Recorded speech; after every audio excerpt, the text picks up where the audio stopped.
All right, I started recording. Tyler, you can begin. Perfect. So I'm Tyler Snelling. I'm the debate coach at the University of Iowa and a graduate alumni of the university. I'll be the moderator and timekeeper for this evening, and I just want to make a couple of quick announcements before we get started with the debate. First, a lot of people work together to make events like this possible. I want to start by thanking Associate Provost for Undergraduate Education and Dean of the University College, Tanya Uden-Holman, for her support of the program. We'd also like to thank all of our colleagues in the University College, the Office of the Provost, and faculty on campus for supporting our team's growth. We owe a special thank you for the generosity of Iowa Debate alumni and friends of the program who make it possible for us to advocate on and off campus in programs like this and at tournaments across the country. Finally, I'm grateful to everyone for joining us this evening. I know it's a Friday night, and I'm sure there's a lot of other things you could be doing, but you chose to be here to have a conversation about democracy and what it looks like in the United States, and we appreciate that. Second, this format includes audience participation both midway through with what some might call a grand fire style cross-examination of both speakers by audience members, and then another period of cross-examination at the end of the two rebuttal speeches. We ask that you please mute yourself during speeches and when not participating in cross-examination. When you have a question, either unmute to ask it if there's no one currently speaking, or use the raise hand function and we'll circle back when possible. Feel free to also write out questions in the chat and I can read them to the speakers if you don't feel like unmuting to ask. Third, we're going to have a debate over the topic, Resolved, Democracy in the United States is a Failed Experiment. This resolution asks us to not respond by offering a specific policy for fixing some aspect of the political system, nor does it compel us to only consider the founder's vision or the state of politics in a single moment. Rather, this resolution invites us to consider both the long-term development of democracy as a political system, as well as what factors or variables might influence our attitudes about democracy to suggest that it is either failing or not. In that sense, this resolution asks us what democracy means, which strikes at some of the most important topics right now. This topic was chosen based on a poll hosted on the University of Iowa debate team's website. So each speaker is responsible for making the best case to support their side, not necessarily offering a reflection of their personal opinions or politics. We hope that our disagreements can be thoughtful and nuanced while recognizing that debate is also a vehicle for all of us to develop our understanding of this topic. Finally, I'd like to introduce our debaters. On the affirmative is Maeve Ella, now a fourth-year competitor on the team. Maeve came to us from Cedar Rapids, Washington High School. She is currently majoring in political science plus American studies and plans to graduate in 2024. Maeve was recently selected as a CETA All-American and finished in the top 10 at both the NDT and CETA. On the negative is Miley Huffman. Just in her second semester on the team, Miley started policy debate at Iowa after competing in Lincoln Douglas debate and individual events at Camdenton High School in Missouri. She finished in second place in the Missouri State Championship for LD and earned a speaker award at her first college tournament in open policy debate. She is currently an ethics and public policy plus philosophy major and plans to graduate in December 2024, which puts her on track to be a few semesters early. This brings us to the affirmative constructive, which is a 7-minute speech from Maeve. All right.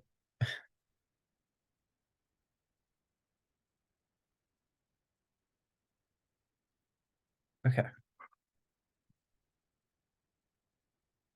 It was in 1790 that George Washington referred to the American government as the, quote, last great experiment for promoting human happiness by reasonable compact in civil society, end quote. Since then, we have been led to invest in the myth of American democracy as a beacon of freedom and hope.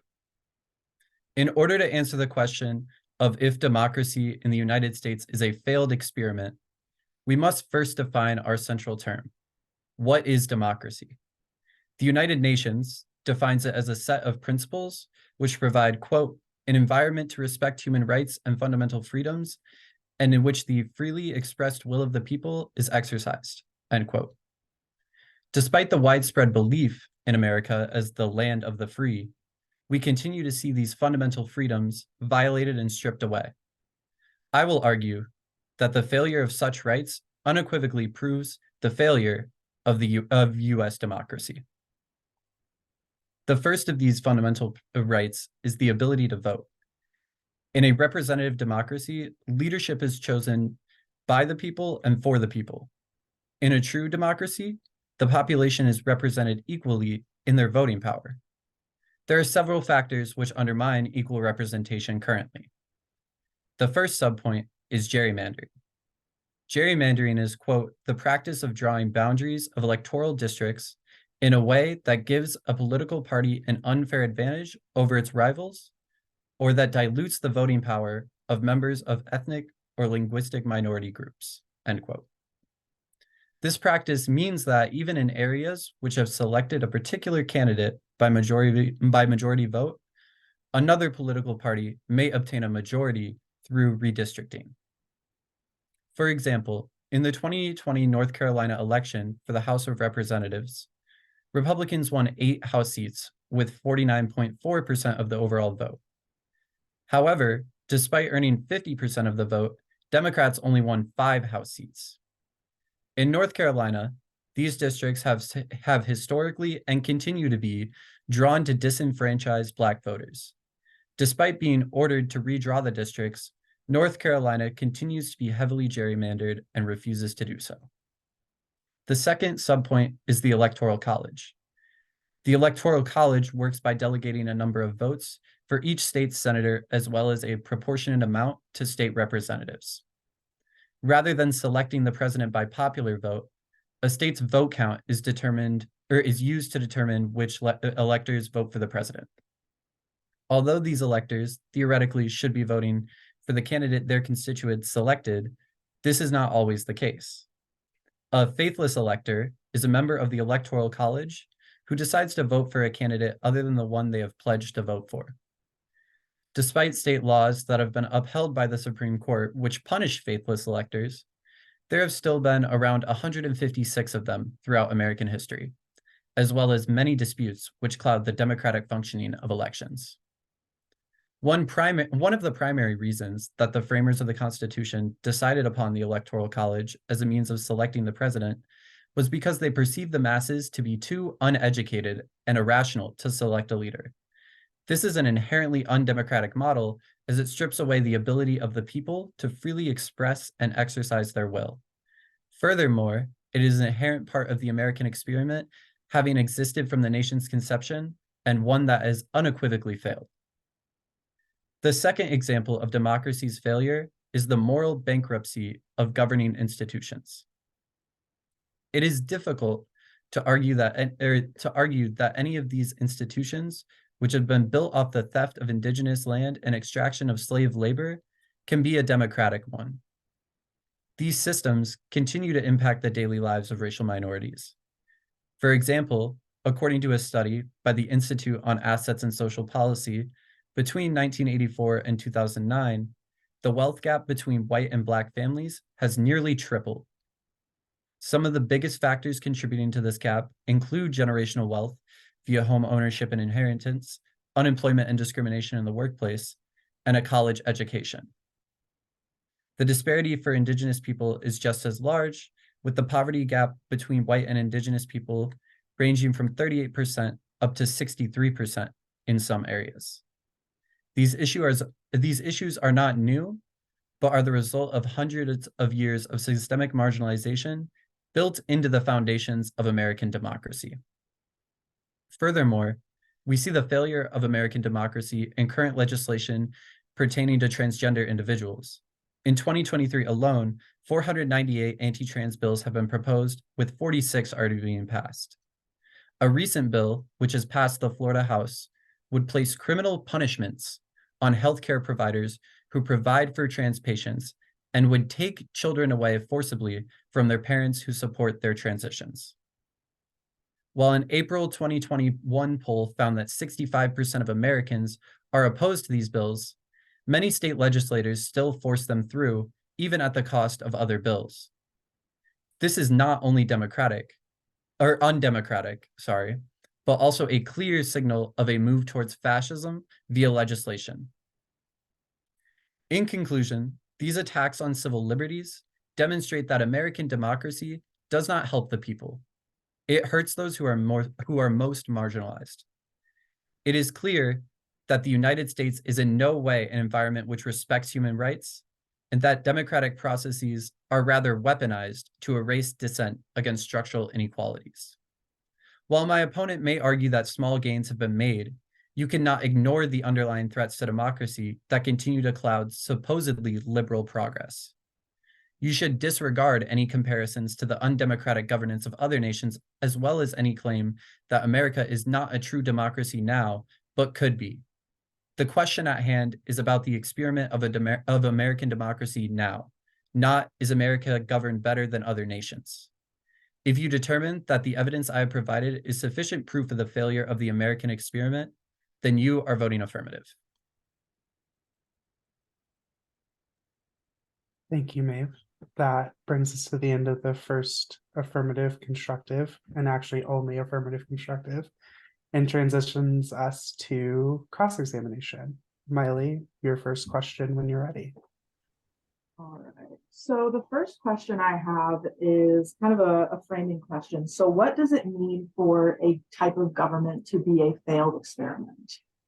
Sure, I think that's a great question. I think we can determine that a government is a failed experiment when it is no longer indicative of the rights of the people or of the views of the people, and rather the rights and institutions that have been set up cause harm to people.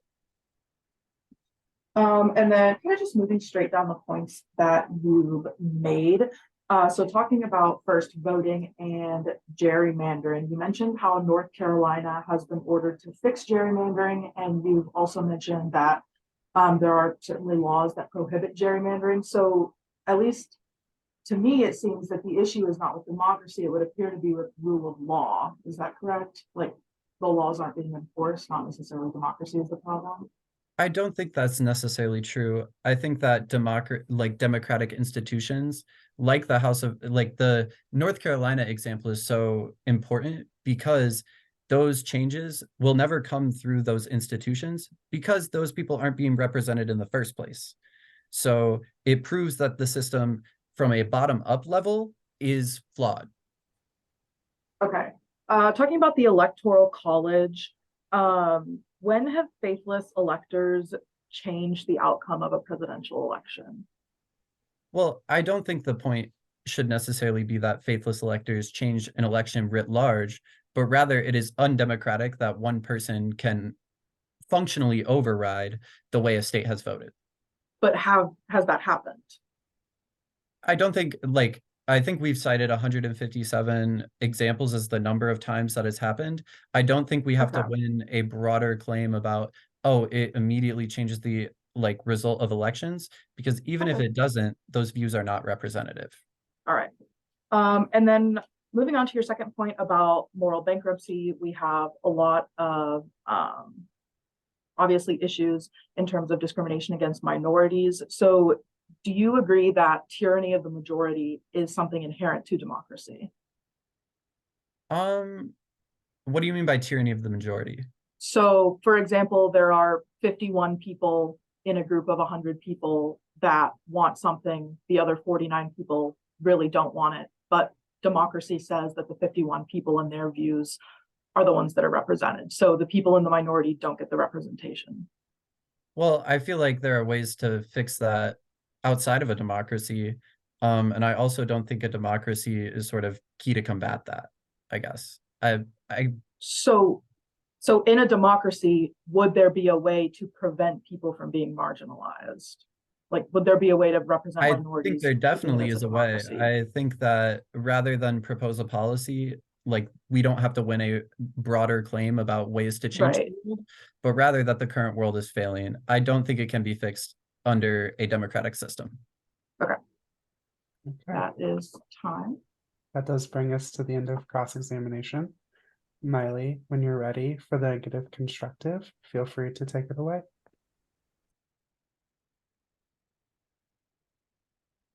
In 1835, French author and diplomat Alexis de Tocqueville published a book entitled On Democracy in America, in which he discusses his fascinations with the newly established country, its values, culture, and most importantly, its system of governance, the likes of which the modern world had never seen. The Americans called it democracy, derived from the Greek demos, meaning people, and kratos, meaning power.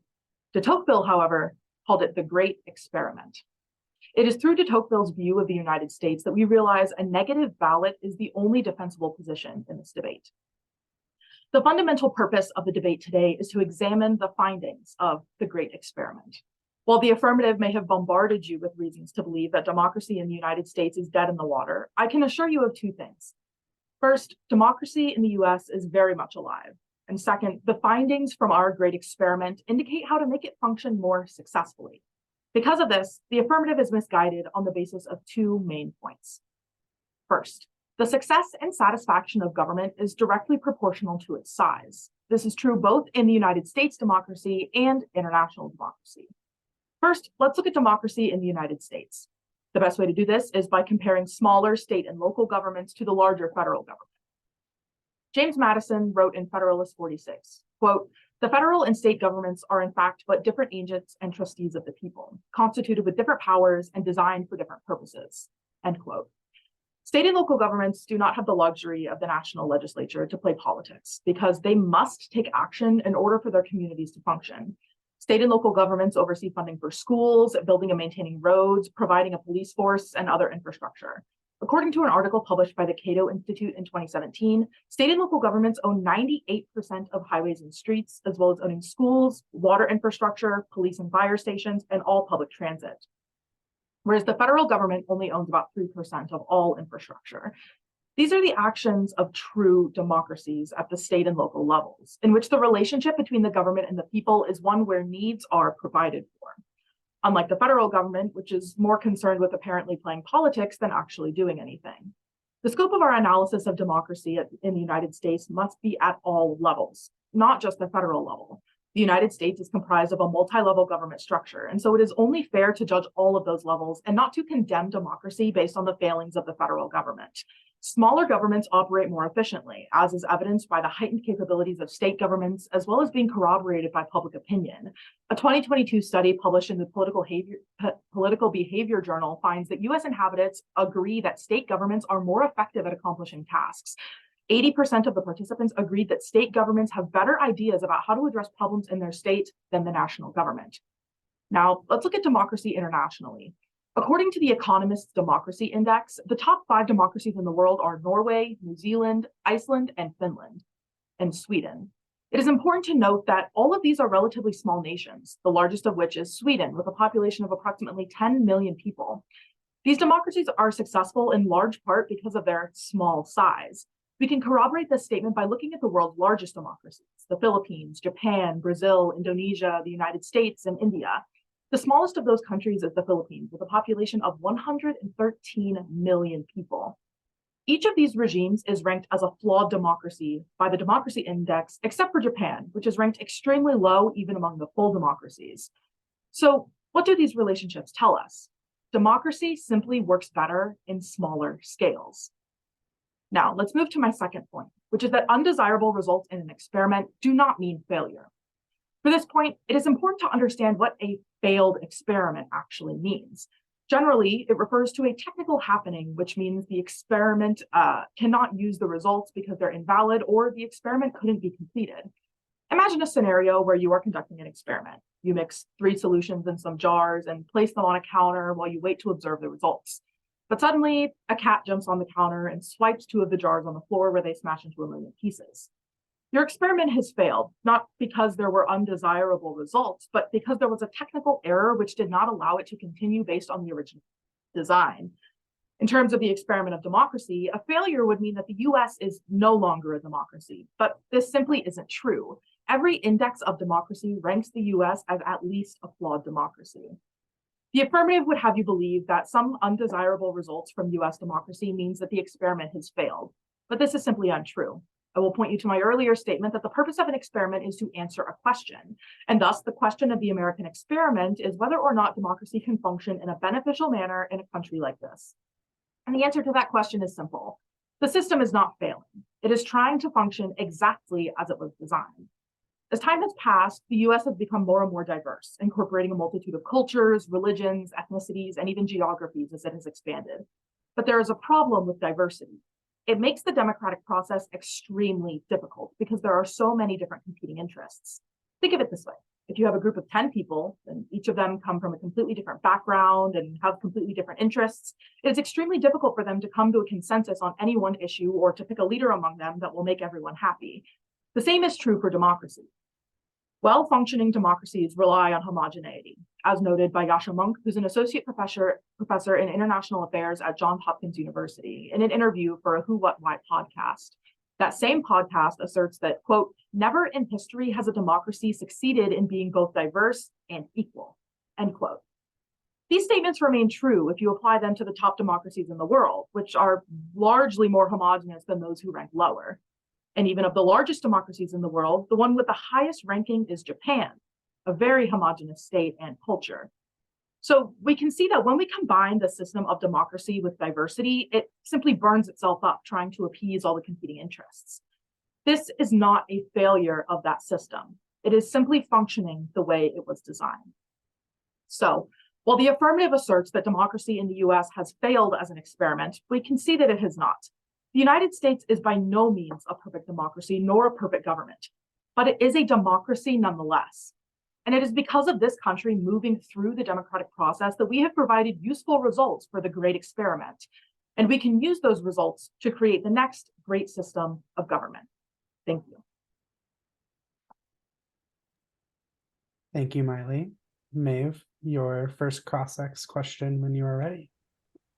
Cool. The first question I have is there was a lot of talk in your speech about how local governance and ownership are good.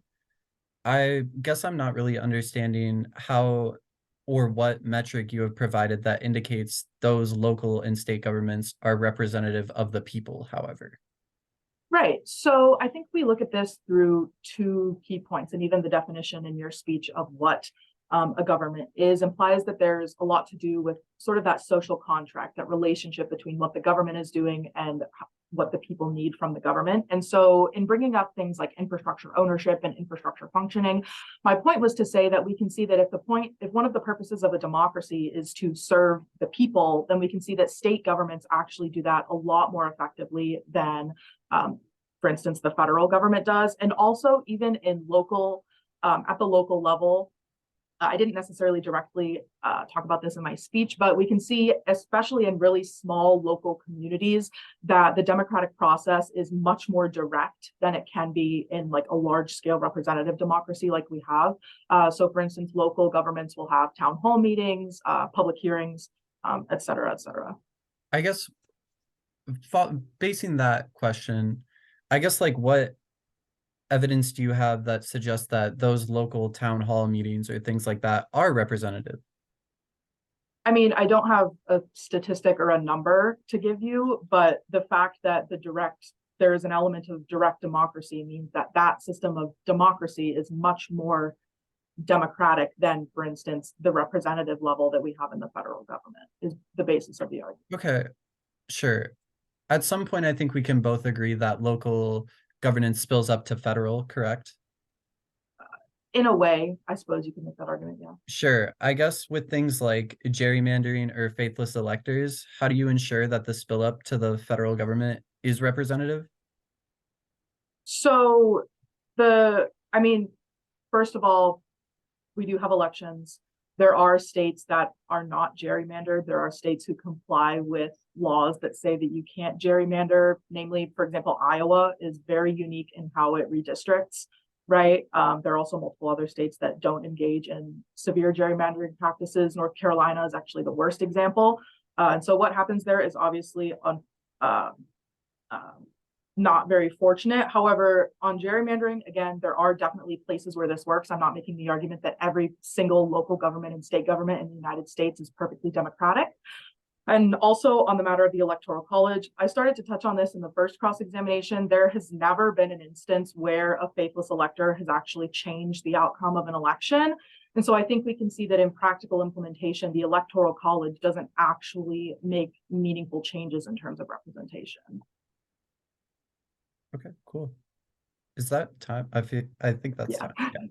Yeah, Okay. so that brings us to the end of our cross-examination period with Maeve asking Miley questions. We now enter one of our first audience engagement cross-examinations. And so just a quick reminder, if you have any questions and no one is talking, feel free to unmute yourself and ask them. Otherwise, feel free to use the little raise hand reaction, which depending on what device you're using is probably in your lower toolbar. And finally, if you don't want to ask your question, you can always write it out in chat and I can read it to the speakers as well to ensure that you can ask in that format as well. Does anybody have an initial question that they would like to start our cross-examination off with?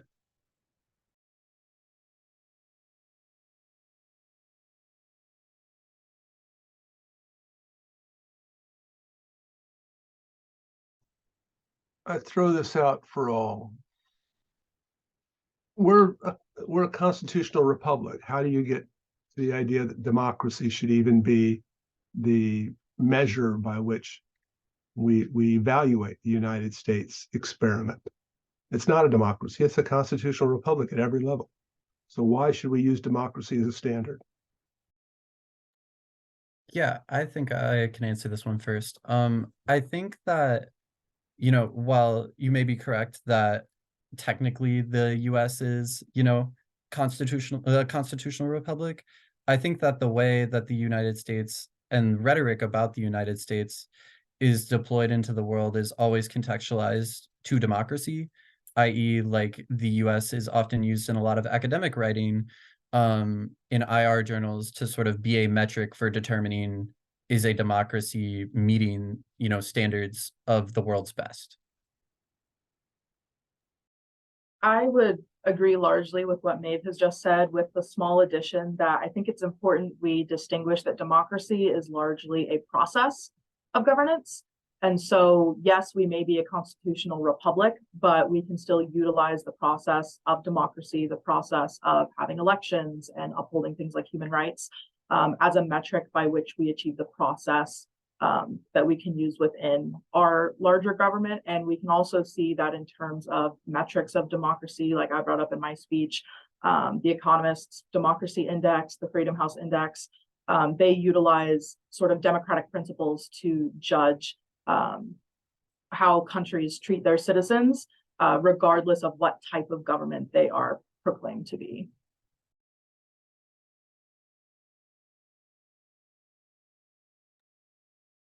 So Dave asked the question, should there be rights without responsibility? Either of you care to take a first stab at answering this question? I'm happy to start. So I think this is a fundamental question about, the relationship between rights.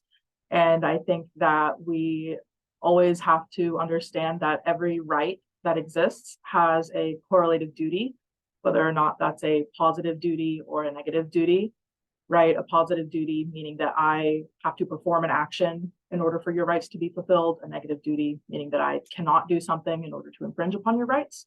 So I think that the existence of rights entails responsibility upon some party, whether that's the state, whether that's individuals, whether that's the federal government. So I think the short answer is yes, no, there should not be rights without responsibility, would be my answer.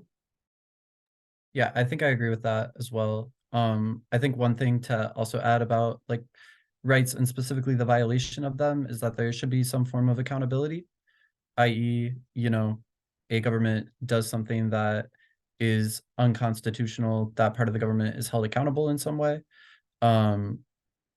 Yeah, that's basically the only thing I would add, though. Largely agree with Miley's answer. So we got another question in chat, and this one was sent as a direct message, so I'll make sure to read it for everyone. Is the UN definition of democracy that began Maeve's speech too effects-oriented versus a definition that centers on participation? I think that while you may be correct that it is definitely more about the effects of democracy, I think that it's almost like the participation sort of stuff is almost embedded in the effects of democracy, i.e., that if the effects are true, then participation must also be high, and like participation must also occur. So yeah, I do think that that is a really good question specifically about the effects, but rather that it's sort of embedded in the way that definition is constructed. I largely agree. Again, I think something important to note is that specifically in terms of definitions provided by the UN, especially in terms of human rights, the UN document which governs human rights, the Universal Declaration of Human Rights, was largely written due to the United States, and the United States being a government that was new and had sort of a Bill of Rights, which encompassed these, fundamental inalienable rights. And so in terms of any definition that comes from a large governing body, we'll notice that those are largely modeled after what the United States has done and what the United States has contributed to those organizations. So I think that the effects definition is extremely useful because it doesn't restrict us to one single piece of democracy. It allows us to look at the full picture.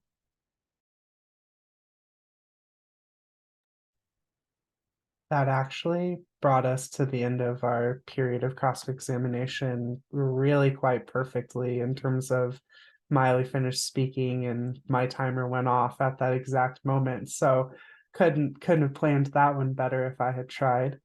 The next phase of our debate is the final two speeches for both the affirmative and the negative. Each one is a 5-minute rebuttal where the speaker is asked to both summarize their core points and refute the arguments that the other side has made. Maeve, do you still need a second to put together your... Perfect. Okay, so we will continue with the affirmative rebuttal. Maeve, when you're ready, feel free to start us off.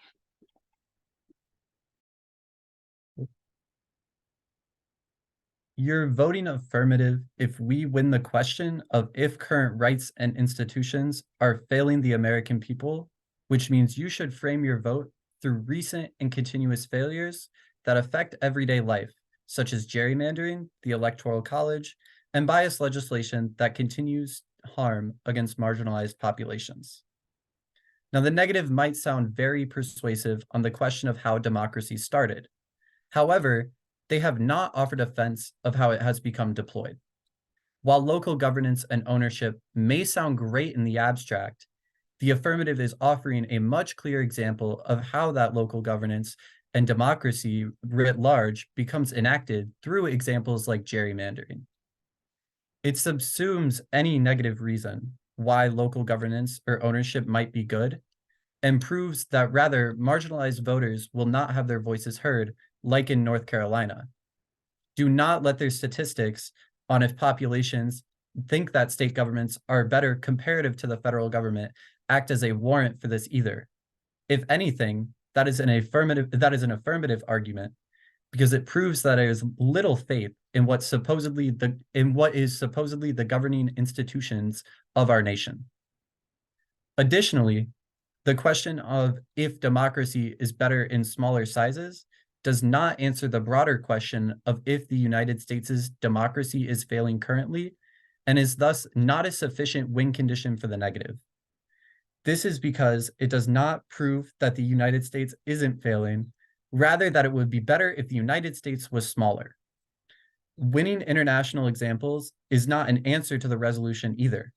Even if democracy is great everywhere else, the negative must prove that democracy is working in the US, which they have not done.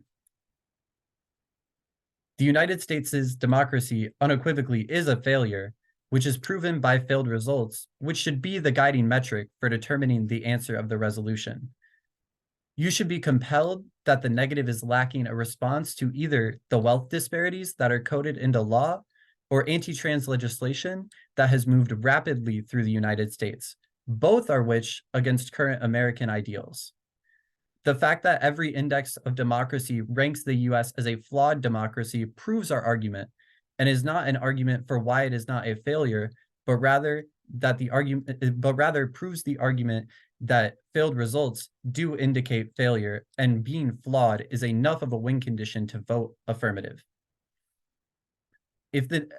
Another argument they make in the last speech was about homogeneity. That is an affirmative argument for moving away from democracy, not to instill it further. I would argue that diversity and protecting it is more important than appeasing the elites, than appeasing interests of elites, and rather that removal of diversity is fundamentally undemocratic because it does not allow for the diversity of viewpoints, which is fundamental for democracy and broader representation. Given the other statistics that I mentioned in the first affirmative speech about wealth disparities that are driven through legislation, anti-trans legislation that is continually forced through the House and the Senate, or of state legislators, and also examples like North Carolina, prove that this is not a question of if the local governance might be good. Because even if it is, local governance is failing populations now, which means that there is no sort of delineation between the two that justifies a negative win. Additionally, the argument that they make in cross-ex about how spill-up actually occurs means that you should be voting affirmative, because it proves that if things like gerrymandering and these legislation and pieces of legislation that write marginalized bodies into abject positions continue, that representation can never spill up to being something that is actually representative of state constituents at the federal level. Additionally, faithless electors also prove that there is always a risk that a vote of a state's constituents will always be overturned due to one's personal reasoning, which means even if they win, that our examples of faithless electors have never changed a presidential election writ large. The example is still valid because it shows the danger of how these systems can be implemented and how they will continue to be implemented, which means at the end of the day, you will be a voting affirmative.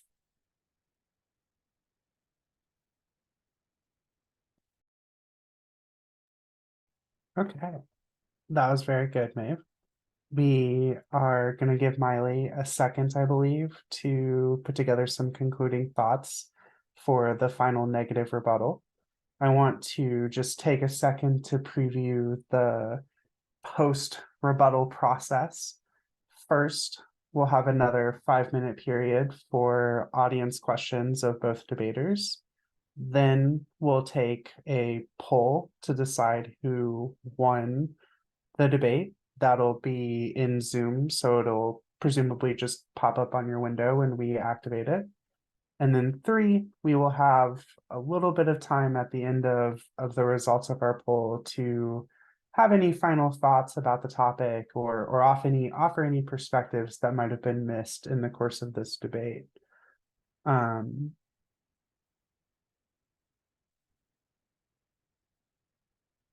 So Miley, how is that final rebuttal coming?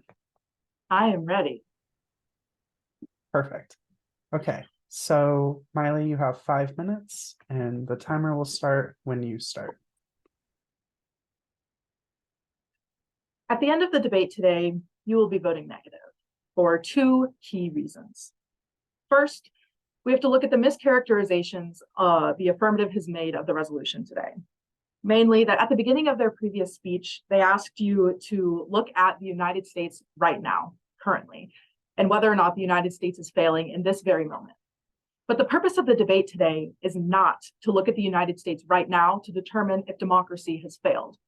The purpose of the debate today is to look at the entirety of the American experiment with democracy and to determine whether or not that experiment is a failure, which I will elaborate upon later when I reiterate some of my own points.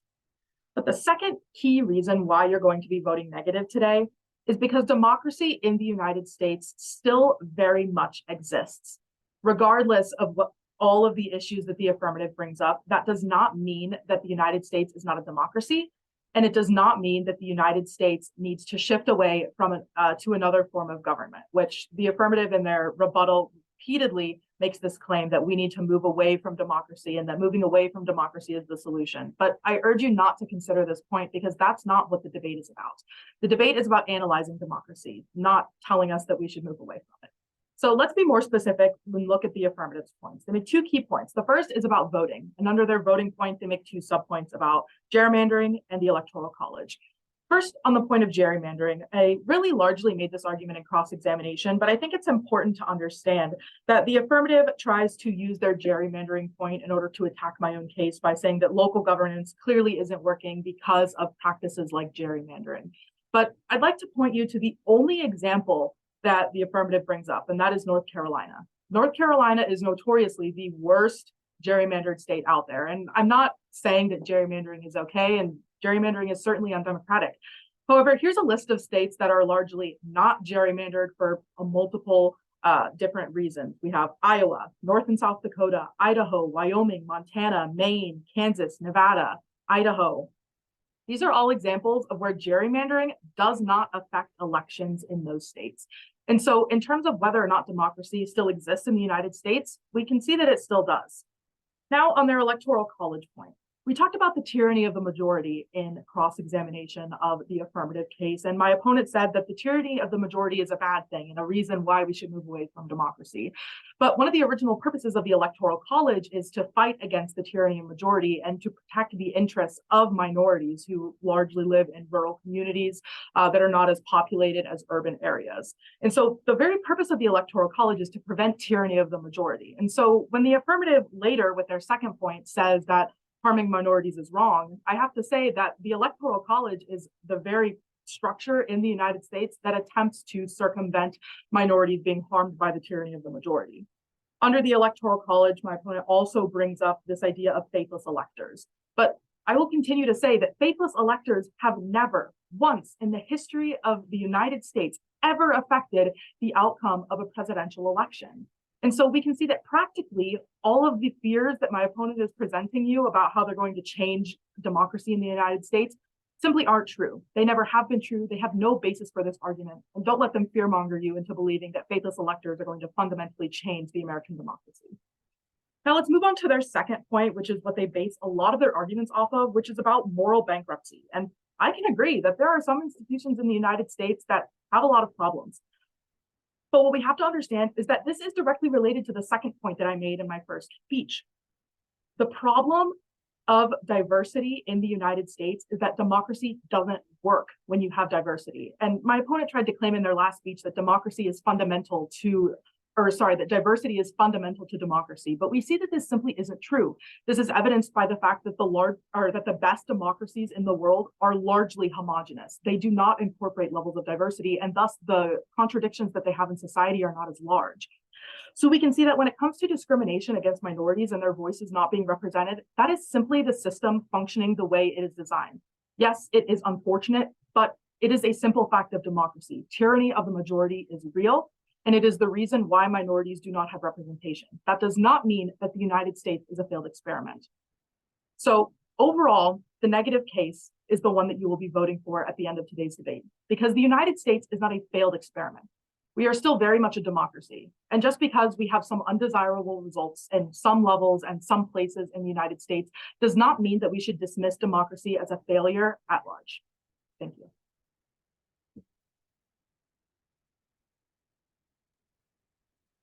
Most excellent. So this transitions us to our final grand Crossfire style cross-sex, where audience members get to ask speakers questions about the positions that they've advocated in the course of this debate. I have already received 2 questions via chat sent to me. So we'll start with the first one. And I think this is definitely a question that both sides should be able to answer in order to win some votes at the end of this debate. This question is, what is the threshold within which we decide whether the democratic experiment has failed or succeeded? Yeah, I can answer that question first. I think it sort of goes back to the first speech that I gave about like meeting that definition of what the UN has outlined, and when like representation / rights are continuously disavowed. I think it's a very important question, and I think that the answer is ever changing, because when we look at metrics of democracy, we constantly look at it in comparison to other nations. So in terms of civil liberties, we compare the civil liberties in the United States to other nations that seemingly have it far worse under authoritarian governments. And so in terms of what the threshold is, and I think a point that I've made throughout the debate is that the threshold of failure would be that when the United States is decidedly not a democracy anymore. And I think the fact that it's consistently ranked as at least a flawed democracy or higher means that it still is a democracy. But in terms of success, I think the success is that we've continued to be a democracy throughout the entire history. And so that is a success of the experiment, implying that democracy can function in the United States. As a follow-up question, Maeve, you referenced results, and Miley, you've made a claim about process. How do we compare or tease apart these 2 phenomena? In a sense, if citizens vote to have a leader who takes away their rights, is that evidence of democracy's failure or success? Sure, I can answer this question first. I think it's important to realize, and you sort of got at this in your question, Tyler, but how intertwined those 2 things are. How like the process can never be disentangled from results. I do think that results, however, are more important than the process of democracy, because even if the process in theory or in the abstract sounds really great, if it's actualized and poor results follow, then is that begs the question of, was the process really great in the first place? Which means that results should drive the way we think about the process. I'm going to point us back to John Locke and his second treatise of government, where he argues that a proper social contract involves the consent of the governed. And so I think that when it comes to evaluating whether or not democracy is a success, I think that the process is largely what we should evaluate first, because if rights are being violated, but you don't follow the democratic process, then rights are being violated. If rights are being violated and it was a result of the democratic process, then that's democracy at work. That is theoretically the consent of the governed. The people have elected these leaders into place. So in terms of failure or success, if the process exists, then democracy is working.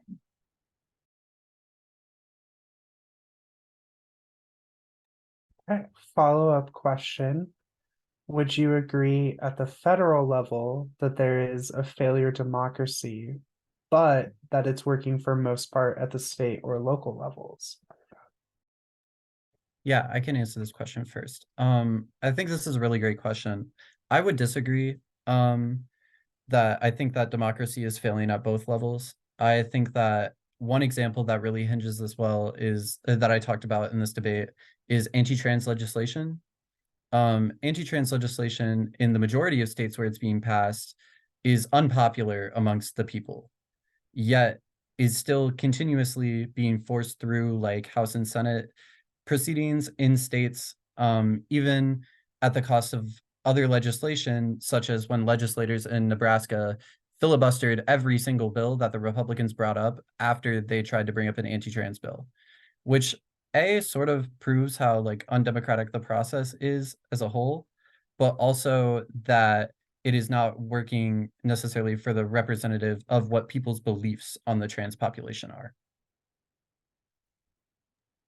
I also think this is a very important question, and I would agree that there are certainly state levels where democracy still isn't functioning perfectly. But one of the largest points that I made throughout my speech is it appears that there are two key elements of democracy that you need in order for it to be successful. You need it to be small, and you need it to be really homogenous. So if you want to look at examples of successes in terms of democracy at state and local levels, I think if you look at small states that have not very diverse populations, you're going to see that by the metrics of democracy, it's functioning very well. And I would agree with the fact that at the federal level, it's very much so a wash. The federal level of democracy, because of reasons brought up on both sides, is really not a success.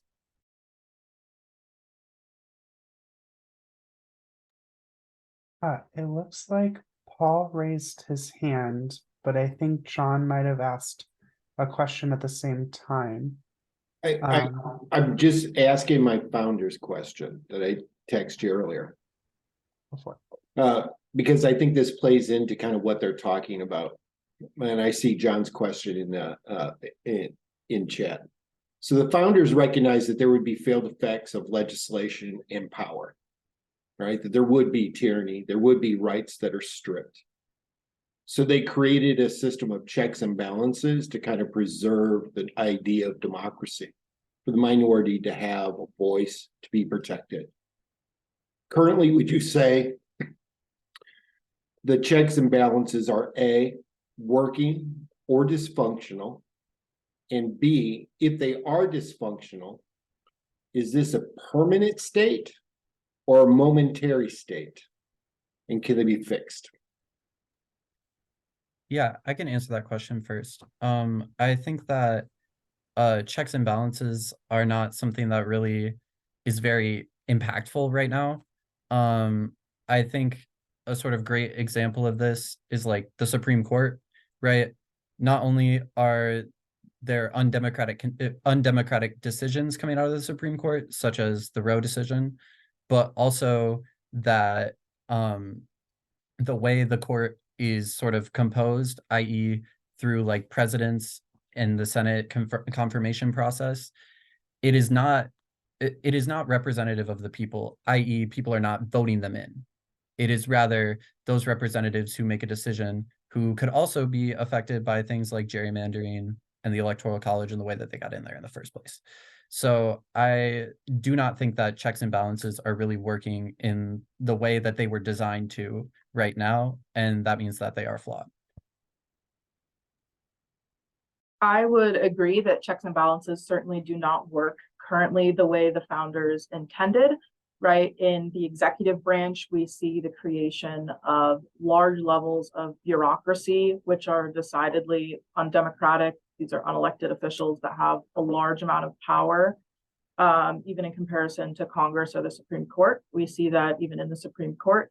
Over time, through things like Supreme Court packing, the debate over even like term limits, or even decidedly what the purpose of the Supreme Court is, if the Supreme Court is supposed to be a democratic institution, which I believe the way the founders framed the Supreme Court, it was not meant to be democratic. So I think that currently, at least in this specific moment in time, we are not seeing checks and balances working the way they are designed. But I think that certainly over time, democracy ebbs and flows. The effectiveness of checks and balances certainly ebbs and flows. So it could be very likely that they will start working better in the future.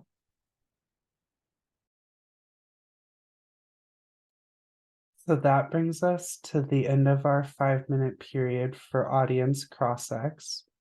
Can I ask Paul- John's question? Oh, for sure. So John asked, Churchill said democracy is the worst form of government, except all of those others that have been tried time to time. Comments, do you think this quote supports your side? or do you disagree with this quote? Yeah, I think that this quote, probably I would disagree with it personally. I think that a lot of the ways other governments have like become deployed, specifically like communist governments, have not always become deployed in like the most faithful way, i.e., there has been some form of US interventionism that has caused those states to fail.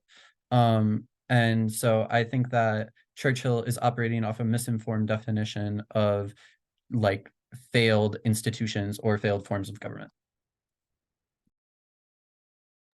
I think that the answer to this question is very complex, so I'll try to make it as short as I can. I think a lot of what Churchill says is true in a way, because forms of government throughout history are always evolving. We're always trying to find that next greatest thing. And so I think what Churchill says is that, in modern times, democracy appears to be, if it's in a context where it can function well by design, it appears to be the best option we have. And I'll keep pointing you back to kind of those two criterion, which seem to be indicative of great democracies, which is that they're small and they're very homogenous. And so I think that Churchill is arguing that, yeah, there are some really bad forms of government out there. Democracy is also bad in a lot of ways. There are a lot of problems with democracy, but right now it's kind of the best that we have. I think another interpretation of Churchill's argument is that government just in general is kind of bad, and that big government really isn't something we should have. So I think there's two different sort of interpretations there.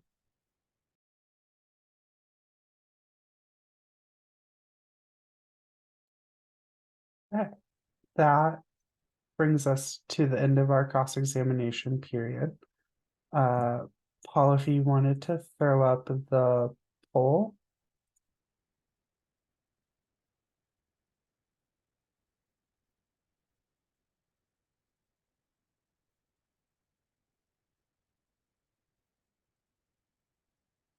You should be able to vote in the poll right now. It looks like 3 people have been able to vote so far.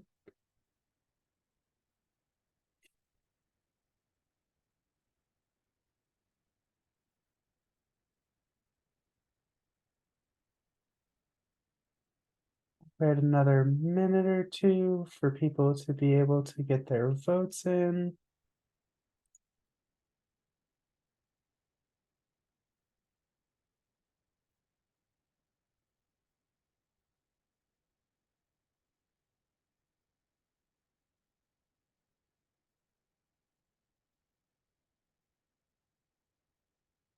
Okay, looks like there's still 4 people who haven't been able to vote yet.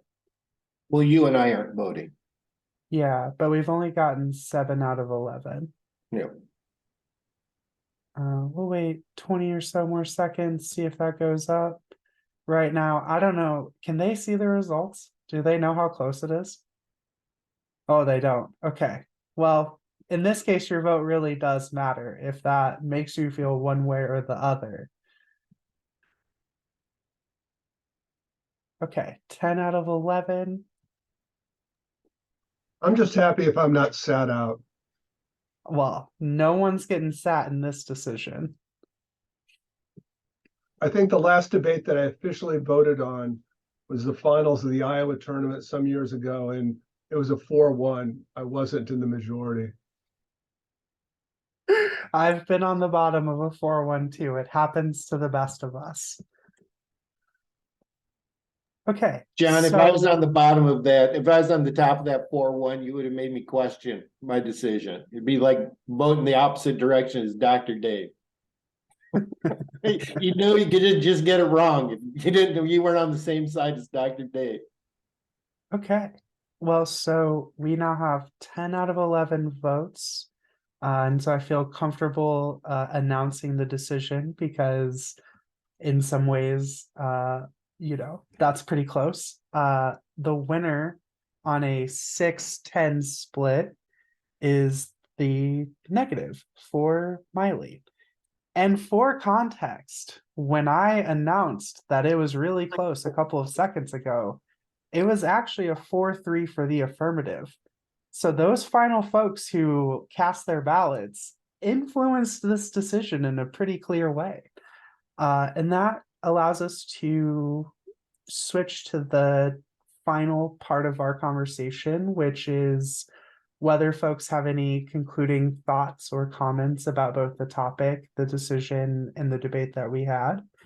I suppose for me, one of the things that I looked up just because I was curious, the Pew Center for the 2020 election found that 94.1% of registered voters voted in the national election in 2020, but only 62.8% of the voting age population turned out.